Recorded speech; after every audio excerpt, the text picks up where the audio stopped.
the way I explain it to people is, if you'll come in here and work on your shame and pain and fear and your self-doubt and your self-criticism and your self-judgment, because that's what addiction gives you. I mean, on a silver platter. It clouds your life. It clouds your ability to make money. It clouds your ability to be able to be in a relationship and to have a life. I tell my clients, if you'll work with me on those words and what's behind them in you, then before you're gone, we'll be talking about peace and joy, serenity, abundance, and prosperity, just to keep it kind of simple. And it's a hook, but we do it. And, you know, most of the people that come to me change their lives because I'm relentless. I just don't quit. And I don't, you know, I take it real personally that each of my clients gets it. So I find ways, no matter what it takes, to get them to look at their shame. The simplest way is, as soon as a client comes in, I get them, part of the agreement they make is that they have to journal every day. They have to keep a journal of their feelings. And it can't just be what they had for breakfast and yada yada. No, we want to get to the bottom of this. Right.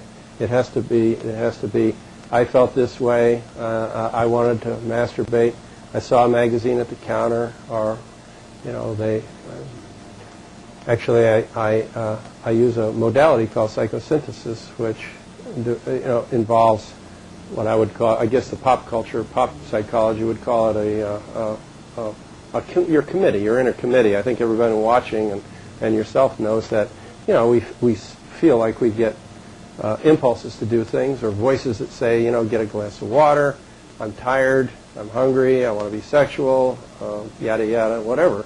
And that's kind of how our life works. So, several years ago, I was trying to figure out, I was writing this book on sex addiction, and I was trying to figure out how to implement it, and I pictured myself in an amphitheater, a dark amphitheater, absolutely dark. I could hear that there were many hundreds of people up in the stand, but I was in the dark, and there was a spotlight on me, and everywhere I went, the spotlight was on me, and I heard a voice coming from way up in the top of the rafters and says, go get a Playboy magazine and masturbate, you'll like it.